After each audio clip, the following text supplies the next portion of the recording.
Hello, my friends, welcome to Ancient Electronic Channel. This is Uncle Misha, and today we have something new and different on our workbench here. So this is professional digital audio, create outstanding sound, transmit nature music. Yeah, you guessed it.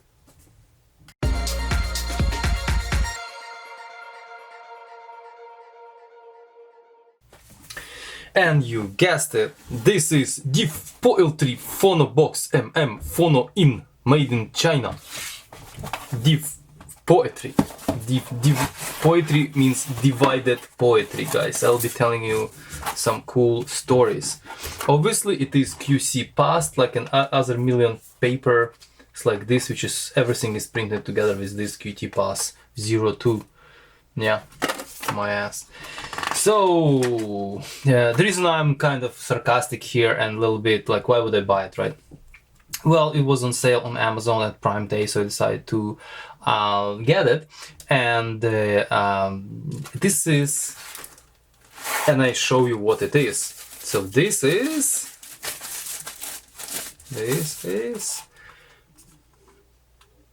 oh, what is this? Okay, so this is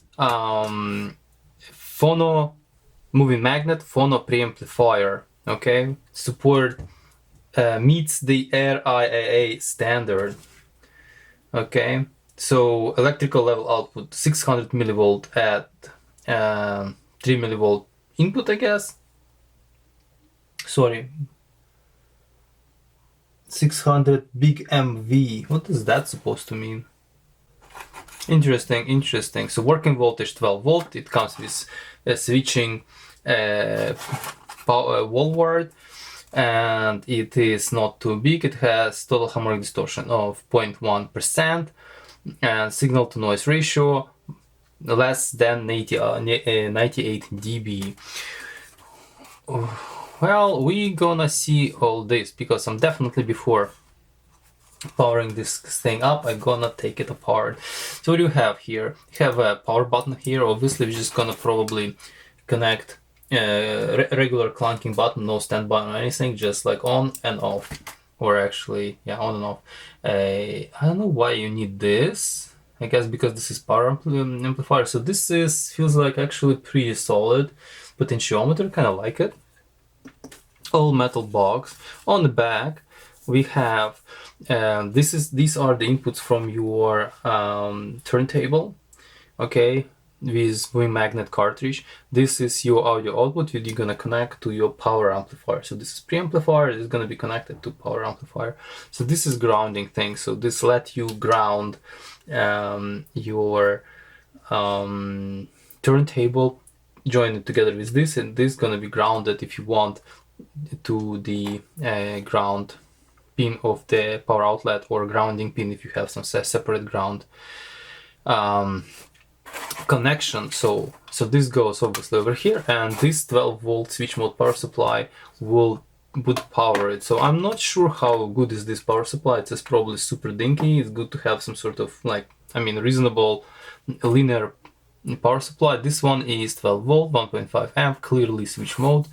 I'm not sure how good is that. We have to, I don't have actually good setup to measure the power supply ripple and other like, for example, regulation capabilities, like ripple under load, ripple no load, noise and stuff like that. So this all has to be measured, but this is probably not going to be a task of this particular video. So after this wonderful introduction has been done, let's get to the business. So what we're gonna do today is to take it apart. Why are we gonna take it apart before even powering up? Because I want to understand what's inside, and based on that make my judgment if I'm gonna keep it or what. So let's see what we have inside. Okay, so to take it apart we need this H2 bit. This is hex. There's a whole bunch of M3 screws, I think.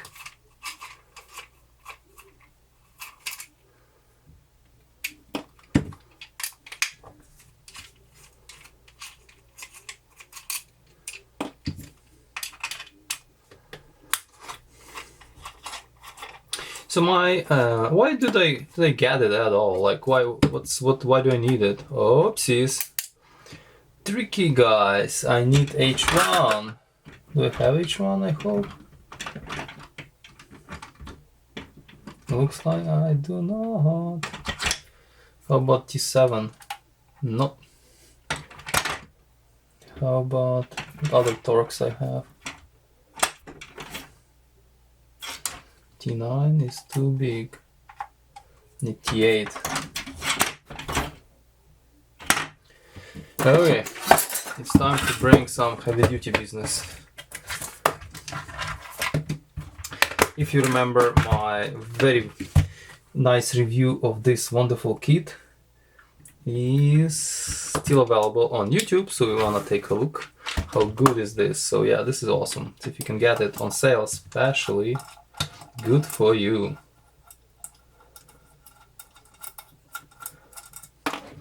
So my idea why I got it, because I do have a Rega Planar 3 turntable, okay? And I wanted to see if I can digitize some of my rare records. So they are actually pretty old, and I would like to digitize them before they, you know, got even worse. So idea is to use Preamplifier for such purpose, and to connect it to sound card. I'm not sure if I need to do that, but I will. And actually digitize some of the records. Looks like I needed to. Okay, this is out. Of course, have to unscrew this.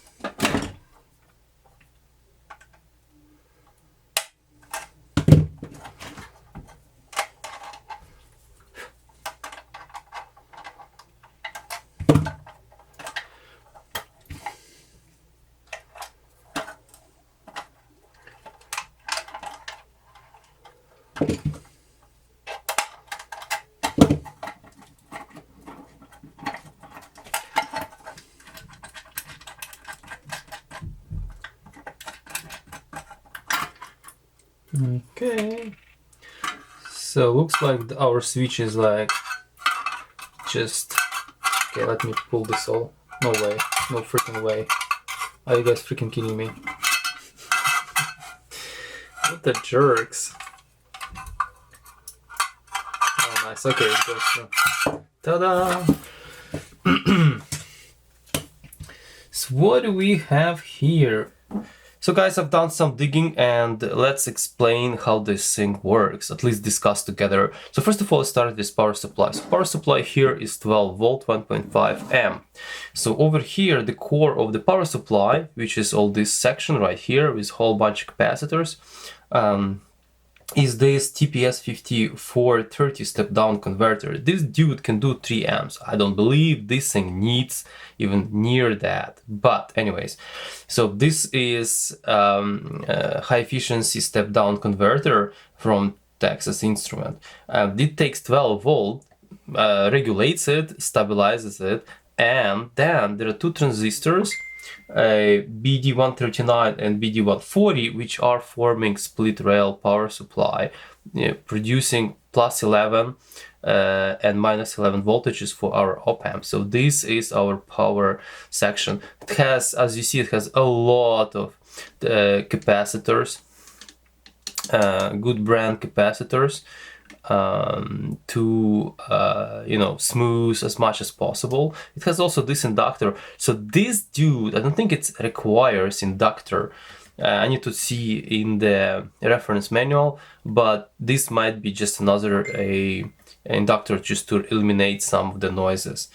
Okay, then we go to the op-amp section. So our op-amp section, let's turn it around, goes like this. So this is the input. So we over here we have two TL171Cs JFET op-amps. So these guys they are first to receive a signal from turntable. Okay, so then we have GRC 2068D's pair of these guys. I do believe there is a feedback also goes back to this one. So, and I do believe also RIA curve equalization going on in this area. I did not trace the exact schematic of this thing because, first of all, this SMD, there is something underneath them. So, and as well here I try to, but it just would take too much time, maybe even require unsoldering of this guy because I don't really understand what's underneath. But anyway, nevertheless, let's continue. So these are forming equalization circuit plus a little bit of amplification. Then we have signal coming from, so this is left side, sorry, this right side is left channel and right channel. And then here are actually those two traces coming to this potentiometer, which is like regulates the level. And over here, there is also two resistors, I guess, they just set the level at a certain time, certain level, signal at a certain level. So this trace, as you see, it's actually surrounded by ground plane. So these are the ground plane, and the bottom is completely grounded as well. So this is actually quite good to make sure signal integrity. All right, so it goes here, and these another GRC 2068 is doing actually final amplification before sending signal to output. Okay, so this guy going to be setting the level for output, which is obviously going to be higher than we receive from the turntable. Let's talk about power rails. Okay, as you see, we have a lot of Nippon Chemicon branded capacitors. I hope they are true Nippon Chemicon capacitors, and we have 1, 2, 3, 4, 5, 6. So why do we have 6? Because we have those op-amps powered like this. They powered from here. Let's turn it to another side. So you see this is plus minus 11 volt comes in here. Okay, so this capacitor, this is electrolytic capacitor between minus 11 and the ground, and this is plus, for example, I don't remember exactly what is what, plus 11 to the ground. There is also two film capacitors here as well. So these doing the proper filtering, and the film capacitors are as well here. So there are per op amp we have four film capacitors, which is really good, and we have only two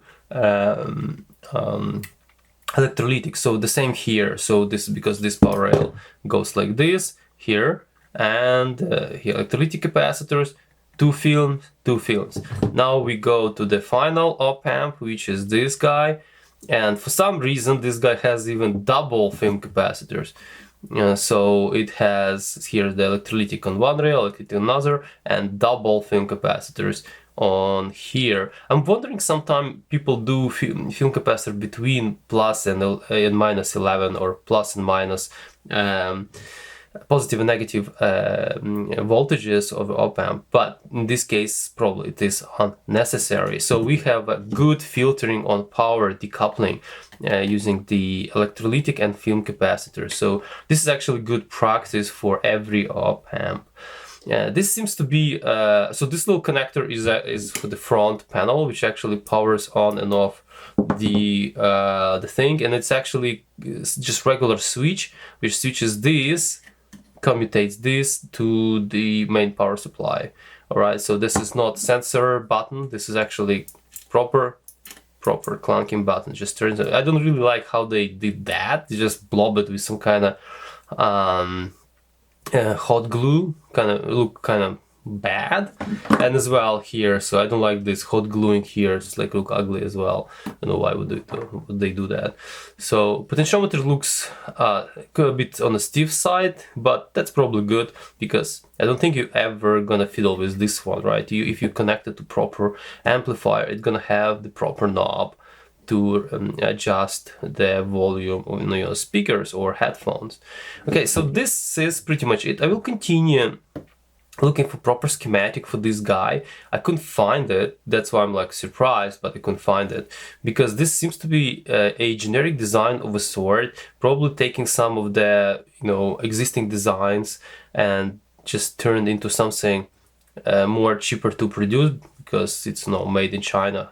So I do believe eventually either it comprises of several designs already, good designs existing in the wild, and it just, you know, mash them together or something. So I have to do research on this side. Kind of surprised they use such a beefy voltage regulator, but who knows, maybe they use whatever they have. Okay, that's gonna be pretty much it on the side of electronics. Again, as I mentioned, if I do have time and actually finally will trace everything, I'll produce the schematic and share with you, or if I find one, I will share with you as well. Now I have to put it all back together and try to do some sound tests. So let's do it. I'll gonna put it together off camera. All right. Okay, so it took me some time to set it all up. So what do we have here? We have Rega Planar 3, which is pretty good turntable. I have it for a really long time, and I don't think I give it enough use and justice. It's really good. So, and have a glass plate, which is really nice too. Okay. This one. Then we have our Phono Preamp connected to Riga, to the input. So outputs are Amazon Basics cable connected to my favorite recorder, Zoom H1. It records in right now I think 24-bit 100 it's the maximum PCM 192 kilohertz, and monitoring through this just simple headphone. Just the fact that there is a sound or not, that's all I do. For the music, the first thing which I just had it in close reach is this ABBA Greatest Hits. We will try Waterloo. Maybe I do. Yeah, we try this side B. I do because everyone knows the song, and obviously I don't have any recording which are obviously a how do you call it, not gonna trigger any copyright infringement. So we're gonna listen in a small batches. Maybe I'll try some other songs as well. Okay, just power it up. Let's put this back on. This is pretty old vinyl. I bought it off someone for, oops. Oh yeah, I see. Okay, so side 2. Let's go. And I'm going to be monitoring through here just to set the level and things first. I think we have a little bit of technical issue here. Turn out to be, we have connection issues right here. Let me see what is going on here, because I'm not sure if this is original. So the story goes, I had a neighbor that it's older guy. He decided to move into like small apartment, and because it's easier to live in small apartment when you're getting older. And what happened? He just gave me this. The turntable on the premises is not working. After fiddling a little bit, it was working for me, but I think now I realize why. Take a look at this cable. So I'll show you a close up shot now.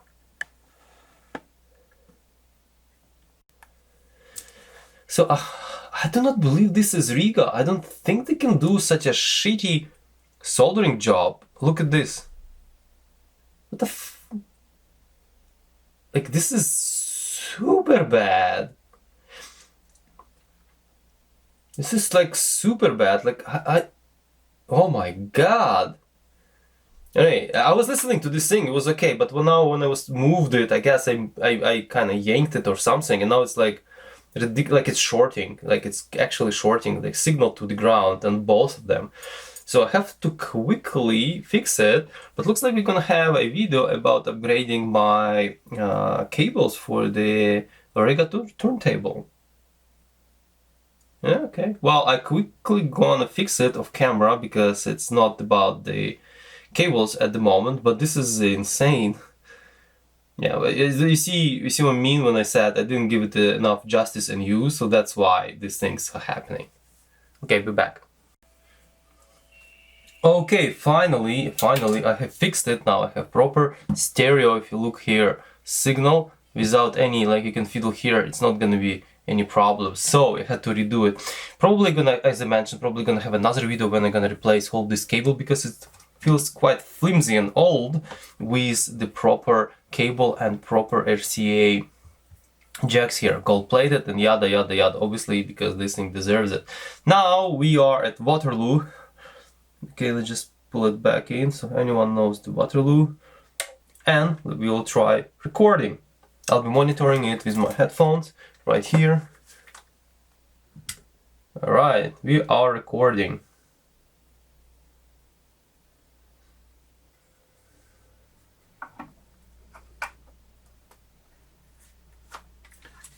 Alright, so now I'll try to record the same, but using the phono stage of the Sony EST-R V45 receiver.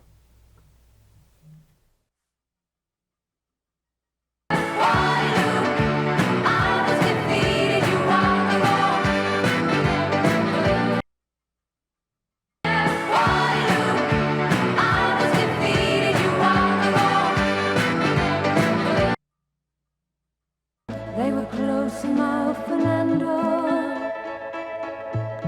Every hour, every... They were close in Mount Fernando. Every hour, every...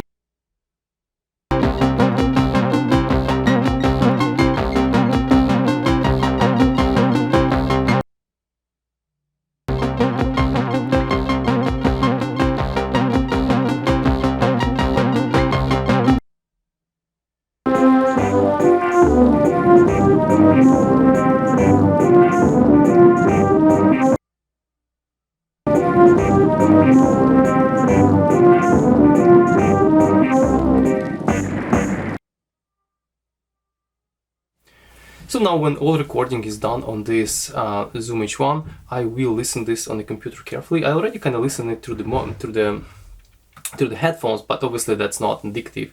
So you will be listening it in real time when I'm gonna be playing this video. You're gonna be listening to it and you're gonna make your own conclusion right there. But for me, I have to listen it separately, and then it will be edited into the video. And obviously it's gonna be in small clips of 8 seconds, unfortunately, not to trigger copyright infringement. So let me listen to it and I'll be back with my conclusions. Alright guys, I think we are done here. I did some listening tests to compare two two sets of audio files, and I found them pretty much equivalent. They were recorded with a little bit different audio levels. I normalized them and I use A to B testing, and they are pretty much equivalent. So I would say this guy is as good as my Sony EST-R 45 receiver. So which is way bigger, way bulkier, consumes way more power, so you can probably fit like 10 of these instead of one receiver. It's gonna be good if you want to just take your turntable, some records on your turntable and record them on your computer or phone. I mean, providing your phone records very well, and that's probably gonna be working for you quite well, because it's tiny, it's small, it's powered. You can even battery power this thing, 12 volt, 3S, sorry, lithium battery would just be as good as 12 volt power supply, so you can just power it straight from the battery, for example, 3-cell battery. And I found that this thing works actually quite fine, and I have no problem with it. Yeah, obviously I didn't do any intensive testing. I didn't check for ripple and noise in power supply. I didn't check for noise to signal ratio of the whole device, right? I don't have tools for that. Well, I can use my oscilloscope to check for noise in power supply. Yeah, so this is gonna be probably as far as I can go. If I find the schematic and to understand deeper how this thing operates, maybe it can be somehow improved or upgraded, I will definitely share with you, and gonna be another video. So guys, I think